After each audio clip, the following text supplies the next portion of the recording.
IRGC ने कहा है कि वो जंग के मैदान में दुश्मन को चौंकाने वाले ऐसे काम करने के लिए तैयार है जिन्हें दुश्मन सोच भी नहीं सकता, समझ भी नहीं पाएगा। ये आईआरजीसी कह रही है। आईआरजीसी का मतलब Islamic revolutionary guard corps, Iran की सेना। आप आसान शब्दों में ये समझें दोस्तों, जिस तरह से अमेरिका और ईरान के बीच ये खींचातानी चल रही है और इन सब के दरमियान जिस तरह से ब्लॉकेड को लेकर के अमेरिका अडिग है और ईरान बार बार ये कह रहा है कि ये जो ब्लॉकेड अमेरिका ने लगा रखा है ये दरअसल युद्ध बंदी यानी जो सीज फायर है, जंग बंदी है, उसकी ये खिलाफ वर्जी है, उसका उल्लंघन है। और अगर ये जारी रहा तो फिर अमेरिका को अंजाम भुगतना पड़ सकता है। आईआरजीसी ने अपने जो यौम तासीस है स्थापना दिवस पर जारी बयान में संगठन ने कहा है, इस तंजीम ने कहा है, आईआरजीसी ने कहा कि उसकी अलग अलग सेनाएं और बसीज बल मिलकर ऐसे बड़े काम करने के लिए तैयार है जो अमेरिका, इस्राइल जैसे दुश्मनों की सोच और उनके तमाम प्लानिंग और मंसूबों के परे है। बयान में कहा गया है कि आईआरजीसी पूरी तरह तैयार है और दुश्मनों के खिलाफ लड़ाई जारी रखने के लिए दृढ़ है, पुरअज़्म है। अगर कोई खतरा या हमला होता है तो वो तुरंत और मजबूती से जवाब देगा। दोस्तों, इसमें कोई दो राय नहीं है कि ईरान ने इससे पहले भी दुश्मन को ही नहीं बल्कि पूरी दुनिया को कई बार चौंकाया है। चाहे वो ईरान की मिसाइल ताकत हो, चाहे ईरान की वो मछली वाली मिसाइलें हों, यानी कई तरह से नाम दिए गए ईरान को। और जिस तरह ईरान ने अमेरिका को कई मोर्चों पर जबरदस्त टक्कर दी है और जिस तरह ईरान ने इस्राइल के आयरन डोम का शिराजा बिखेर दिया है, तो अब ईरान एक बार फिर यह कह रहा है, यानी आईआरजीसी कह रही है ईरान की, कि दुश्मन ने सोचा भी नहीं होगा हम ऐसे हथियार या हम ऐसे हथकंडे इस्तेमाल करेंगे या हमारे पास ऐसी योजनाएं हैं। आईआरजीसी ने यह भी कहा है कि अगर फिर से जंग हुई तो वो दुश्मन को उसकी सोच से भी ज्यादा, उसकी कल्पना से भी ज्यादा नुकसान पहुंचाएगा। रिपोर्ट में कहा गया है कि 28 फरवरी को अमेरिका और इस्राइल ने बिना उकसावे के ईरान पर जो हमले की शुरुआत की थी, जिसमें ईरान के जो रहबरे आला आयतुल्लाह अली खामेनेई की हत्या कर दी गई थी, उनका कत्ल कर दिया गया था और तेहरान में परमाणु ठिकानों, स्कूलों, अस्पतालों और एक उपासना स्थल पर भी हमले किए गए। बल्कि कई ऐसे सेंटर्स को निशाना बनाया गया, यूनिवर्सिटीज को निशाना बनाया गया। इसके जवाब में ईरान की सेना ने ऑपरेशन ट्रू प्रॉमिस 4 के तहत कई बार जवाबी हमले किए।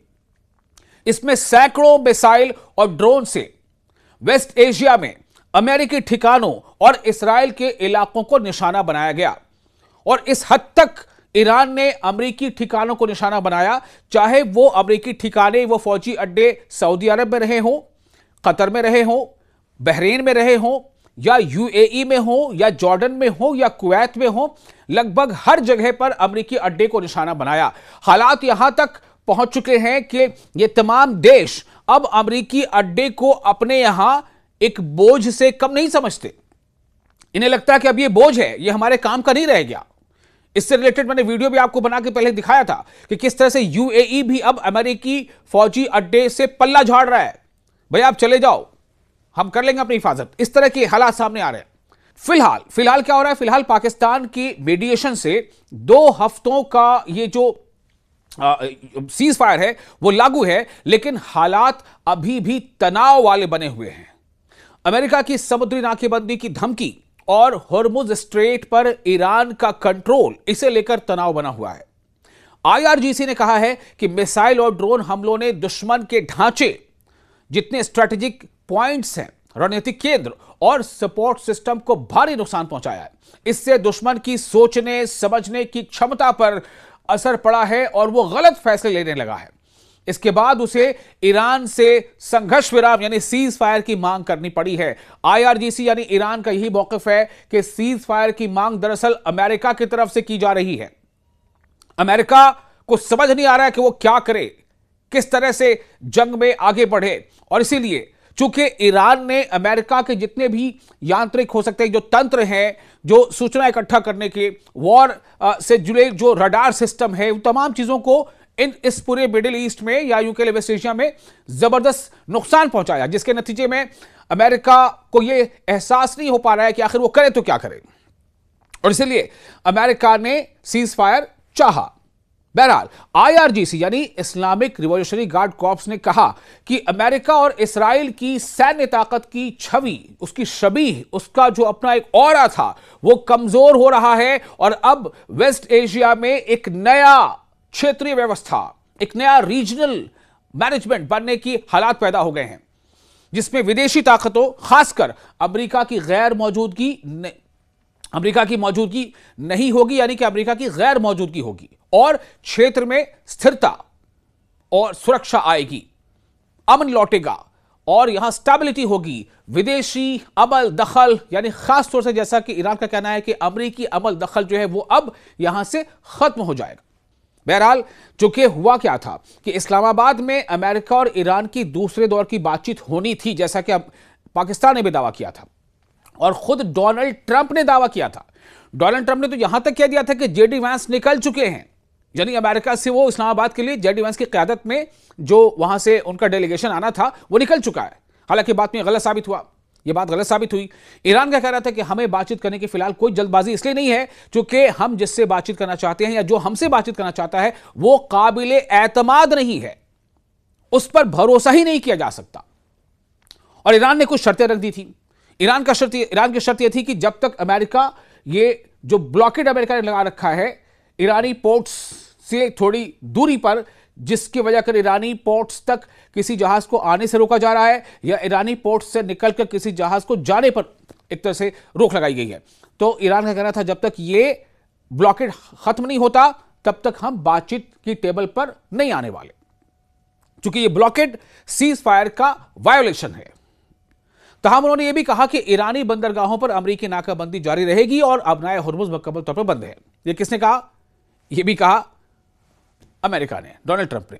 तो स्ट्रेट ऑफ हुर्मुज की सूरत हाल अभी क्या है, अभी यह जानना बहुत जरूरी है, क्योंकि स्ट्रेट ऑफ हुर्मुज ही वहीं पर जाकर के पूरी ये लड़ाई होगी नहीं होगी, जंगबंदी होगी नहीं होगी, फिर से जंग होगी, जंग बंद हो जाएगी, क्या होगा, सब कुछ यहां आकर टिक गया है। कशीदगी यानी तनाव अब भी बरकरार है। बरतानिया की फौज के मुताबिक 2 कार्गो जहाजों पर फायरिंग हुई, एक पर ईरानी गनबोट ने हमला किया, जबकि दूसरे हमले की जिम्मेदारी अभी वाजे नहीं है, मगर शिप ईरान पर है। शक किस पर है? ईरान पर है। ईरान का इस पर मौकफ क्या है, ईरान क्या स्टैंड रखता है? ईरानी पार्लियामेंट के स्पीकर के मुशीर ने कहा, यानी एडवाइजर ने कहा कि अमेरिका जंग बंदी में तोसी को वक्त हासिल करने के लिए इस्तेमाल कर रहा है ताकि अचानक हमला किया जा सके। ईरान ये समझ रहा है, ईरान कहीं ना कहीं इस बात को समझ रहा है, ईरान इस बात को इस तरह से ले रहा है कि अमेरिका चाहता है कि सीज फायर को और लंबा कर दिया जाए ताकि अमेरिका को जंग की तैयारी करने का मौका मिल जाए, और उसके बाद अचानक अमेरिका और इस्राइल मिलकर ईरान पर फिर से हमला कर दें। यह ईरान की तरफ से बात सामने आई है। मैं फिर से बता दूं आपको, इस बारे में ये बात कौन कह रहा है? ईरानी पार्लियामेंट के स्पीकर, क्या नाम उनका, बाकर कालिबाफ, उनके एडवाइजर ने यह बात कही है कि अमेरिका जंगबंदी में तोसी को यानी सीज फायर को एक्सटेंड करके वक्त हासिल करना चाह रहा है, और इस वक्त का इस्तेमाल वो क्या करेगा, वो अपनी प्लानिंग को और मजबूत करने के लिए इस वक्त हासिल कर रहा है ताकि अचानक हमला कर सके।